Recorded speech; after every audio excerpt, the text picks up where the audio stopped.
कराची बार के सेवरेज का जो काम है जो हमारा तय हुआ था, आज इस वक्त तकरीबन 11:30 बज रहे हैं और आप देख रहे होंगे सैयद ताहिर सैफुद्दीन क्योंकि इस वक्त ज़रा ट्रैफिक की आमद व रफ्त है कम होती है 11:30 बजे के बाद और ये 2:30 बजे रात तक इंशाअल्लाह ये काम मुकम्मल हमारा होगा।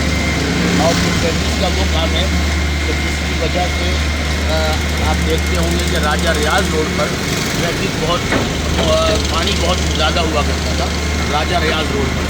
तो हम लोगों ने पहले लेवलिंग कराई थी कि ये पानी का लेवल इस रोड की तरफ होना चाहिए। आज अल्हम्दुलिल्लाह उसका काम जो है वो शुरू हुआ है। मुझे यकीन है कि अभी 11:30 बज रहे हैं और 2:30 बजे रात तक इंशाअल्लाह ये काम मुकम्मल हो जाएगा। तो मैं इसीलिए इस मौके पे मौजूद हूँ। मेरे साथ ताहिर कुरैशी साहब भी और थोड़ी देर बाद जो है वो मसूद खान साहब भी तशरीफ लाने वाले हैं। तो राजा रियाज का जो पानी है उसका सेवरेज का मसला हमेशा के लिए हल हो जाए।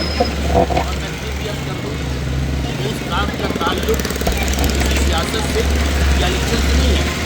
इलेक्शन हम बर वक्त कराना चाहते हैं, अल्लाह करे कि इलेक्शन बर वक्त हो जाए, लेकिन इस काम से वकीलों का फ़ायदा है। इस काम से राजा रियाज रोड जो है उसका लाइन जो है वो सैयदना ताहिर सैफुद्दीन रोड से मिल जाएगा। पहले आप देख रहे होंगे कि बहुत छोटी लाइन थी। इस लाइन पर पानी का बहाव बहुत ज़्यादा होता था और उस पर काम जो नहीं हो सकता था, लेकिन अब 18 इंच की लाइन तो आपको वहाँ पड़ी हुई नज़र आ रही है।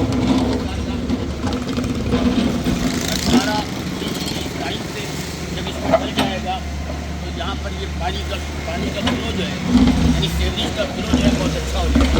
तवक्को है कि इंशाअल्लाह ताला इससे हमेशा सेवरेज का मसला हल हो जाएगा और हम उम्मीद करते हैं कि इंशाअल्लाह ताला वो बेहतर